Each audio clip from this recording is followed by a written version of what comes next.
تھوڑی ہی دیر میں وہ سب کو سمجھا چکا تھا اور بات وہیں ختم ہو گئی۔ زارا کہتی ہے کہ مجھے اس پر اور بھی غصہ آنے لگا۔ میں کمرے میں آ کر اس سے جھگڑا کرنے لگی۔ میں نے کہا تم ہوتے کون ہو میرے بارے میں کہنے والے؟ اچھا خاصا میرا راستہ صاف ہو رہا تھا۔ تم اپنے بھائی کی بات پر اعتبار کر کے مجھ پر الزام لگا کر مجھے گھر سے باہر نکال سکتے تھے۔ تم جانتے ہو میں کس سے بات کرتی ہوں، اور میں یہاں سے واپس چلی جاتی، پھر میرے باپ کو مجبوراً میری شادی اظہر سے کروانی پڑتی۔ لیکن تمہاری ان باتوں نے میری راہیں بند کر دیں۔ تم میرا پیچھا چھوڑ کیوں نہیں دیتے؟ میری بات اس نے خاموشی سے سنی، پھر کہا اگر تم میرے ساتھ نہیں رہنا چاہتی ہو تو نہ رہو، لیکن میں تمہارے بارے میں غلط بات برداشت نہیں کر سکتا۔ تمہاری اور تمہاری ماں باپ کی عزت میری عزت ہے۔ میں سارے الزام خود پر لے کر تمہیں چھوڑ دوں گا تاکہ تم پر کوئی انگلی نہ اٹھا سکے۔ اگر وہ لڑکا واقعی تم کو عزت سے اپنانے کو تیار ہے تو میں خود پر الزام لے کر تمہیں خالہ کے گھر چھوڑ دوں گا اور پھر فوراً بعد میں طلاق بھی بھجوا دوں گا۔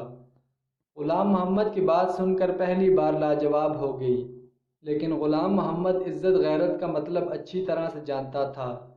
نہ جانے کیوں میرے دل میں اس کے لیے جذبات بدلنے لگے، لیکن میں نے اپنے آپ کو جھٹکا اور اظہر کو ساری باتیں بتا دیں۔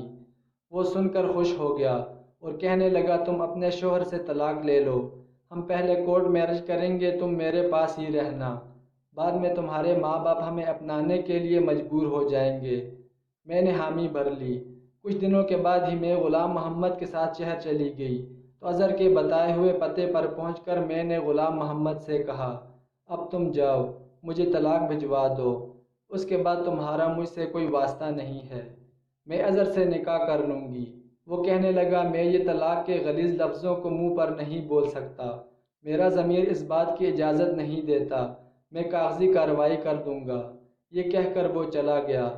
میں نے دروازہ کھٹکھٹایا، دروازہ اظہر ہی نے کھولا تھا۔ مجھے دیکھ کر وہ مسکرانے لگا۔ جب میں گھر میں داخل ہوئی لیکن گھر میں اس کے گھر والے نظر نہیں آ رہے تھے، حالانکہ وہ مجھ سے کہتا تھا کہ وہ میرے بارے میں سب کچھ اپنے گھر والوں کو بتا چکا ہے۔ زارا کہتی ہے میں نے خالی صحن دیکھ کر پوچھا تمہارے گھر والے کہاں ہیں؟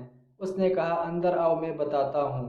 میں اندر کمرے تک گئی تو کمرے میں دو مرد اور موجود تھے۔ وہ مجھے دیکھ کر ہنسنے لگے۔ ان میں سے ایک نے کہا اس کی قیمت میں تمہیں 3 لاکھ دوں گا۔ یہ سن کر میرے ہوش اڑ گئے اور میں تو چکر کھا کر رہ گئی۔ اس سے پہلے کہ وہ مجھے کمرے کے اندر دھکیل کر کمرہ بند کر دیتا، میں نے فوراً اپنا دماغ چلایا اور اظہر کو دھکا دے کر باہر مین گیٹ کی طرف نکل گئی۔ وہ تینوں میرا پیچھا کرنے لگے۔ ابھی غلام محمد اتنی دور نہیں گیا تھا کہ میں نے اسے پکارا۔ اس نے پلٹ کر مجھے دیکھا۔ میں بھاگتے ہوئے اس کے پاس پہنچی۔ میرے پیچھے اس وقت 3 مرد بھاگ رہے تھے۔ اس وقت اندھیرا چھا گیا تھا، وہ جگہ بھی سنسان تھی جہاں اظہر نے مجھے بلایا تھا۔ میں غلام محمد کے پیچھے جا کر چھپ گئی۔ تینوں مرد ہم تک پہنچ گئے اور غلام محمد سے کہنے لگے اس لڑکی کو ہمارے حوالے کر دو ورنہ ہم تمہیں جان سے مار دیں گے۔ اس نے جواب دینے کے بجائے مارنا شروع کر دیا۔ بدلے میں وہ لوگ بھی غلام محمد کو مارنے لگے تو کچھ دیر میں لوگوں کا ہجوم آ گیا۔ اللہ کی کرنی یہ ہوئی کہ وہاں سے پولیس گزر رہی تھی۔ پولیس کو دیکھ کر وہ لوگ بھاگنے کی کوشش کر رہے تھے لیکن وہ لوگ پکڑے جا چکے تھے۔ پولیس کب سے ان کی تلاش میں تھی۔ یہ لوگ لڑکیوں کو اپنی محبت کے جال میں پھنسا کر آگے بھیج دیتے تھے۔ اللہ تعالیٰ نے مجھے بچا لیا۔ غلام محمد کے ہونٹوں کے پاس زخم ہو چکا تھا۔ پہلی بار مجھے اس کے زخم دیکھ کر دکھ ہوا۔ وہ مجھے بس سٹاپ لے گیا۔ میں اس سے نظریں ملانے کے قابل نہ تھی۔ وہ ان پڑھ ہو کر بھی باظرف نکلا۔ مجھے اپنا آپ اس کے سامنے چھوٹا سا لگنے لگا۔ وہ مجھ سے پوچھنے لگا زارا کہاں جانا چاہتی ہو؟ وہ اپنے والدین کے پاس گیا تو میں نے کہا میں آپ کے ساتھ جانا چاہتی ہوں۔ میری بات سن کر اس نے مجھے بڑی حیرت سے دیکھا۔ بس میں یہ شیشے کی چمک دیکھ کر اپنے ہاتھوں کو زخمی کرنے چلی تھی لیکن اللہ کا احسان ہے کہ بچ گئی۔ غلام محمد نے مجھ سے دوسرا کوئی سوال نہیں پوچھا اور مجھے گاؤں لے گیا۔ غلام محمد کی ماں نے فکر مندی سے پوچھا غلام محمد تمہیں کیا ہوا ہے؟ وہ کہنے لگا بس سے اترتے وقت گر گیا تھا اس لیے چوٹ لگ گئی۔ زارا کہتی ہے یہ سن کر میں اپنے اندر بہت بے شرمندگی محسوس کر رہی تھی۔ میں نے اپنے شوہر کو کیا کچھ نہیں سنایا تھا، لیکن اس نے میرے ساتھ اب تک بھلائی کی تھی۔ کچھ دن تو میں اس سے نظر نہیں ملا سکی، اپنے اندر خود کو لان تان کرتی رہی، اور بعد میں آدھی روٹی کھا کر میرے پاس سے اٹھنے لگا تو میں نے اسے روک لیا۔ میں نے کہا اب کھانا ٹھیک سے کیوں نہیں کھاتے، روزانہ آدھی روٹی کھا کر کیوں اٹھ جاتے ہیں؟